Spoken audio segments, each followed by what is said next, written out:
কবিতা, নাজমা কখন এলি? এই তো এখন আসলাম। তোর সাথে আমার কিছু কথা আছে। বল।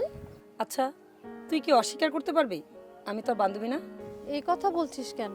তাই যদি না হবে তাহলে অন্য সবাই বাসা ভাড়া পেলে আমি কেন পাবো না তোর বাসা ভাড়া? নাকি থামলি কেন বল। নাকি তুই ধারণা করেছিস আমি তোর বাসা ভাড়া দিব না, তাই না?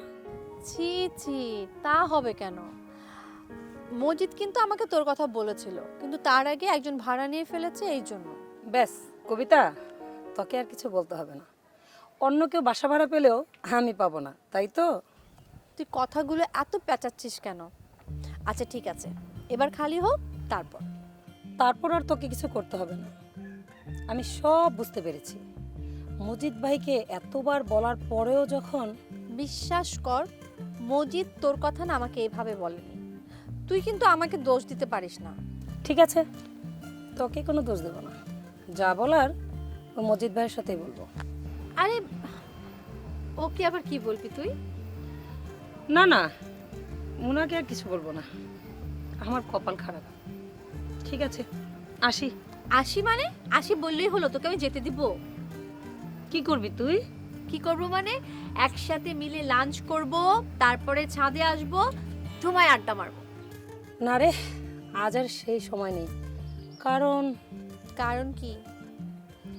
কারণ অন্য আর একটা বাসা খুঁজতে হবে রে।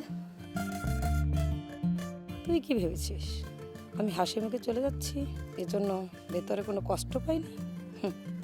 আমাকে বাসা ভাড়া না দেওয়াতে আমি নিজেকে খুব অপমান বোধ করছি। তাই মজিদ সাহেবকে এবার একটা উচিত শিক্ষা দেব। নাজমা হ্যালো। কিছু না কিছু না, হাজার টাইম নেই দোস্ত। থাক তুই। আচ্ছা দোস্ত, ভালো থাক। হ্যাঁ, তুইও ভালো থাকবি। আচ্ছা, ওকে আসি, সোনা। হ্যাঁ? হ্যাঁ বাই। বাই।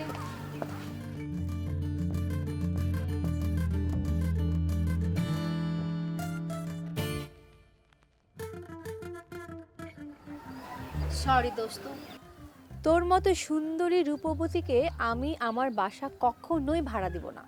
কারণ আমার তোমার স্বভাব চরিত্র সম্পর্কে বেশ ধারণা আছে। এখন তুমি রাগ করো আর অভিমান করো, আমার কিচ্ছু যাবে আসবে না। আমি খুবই সরি।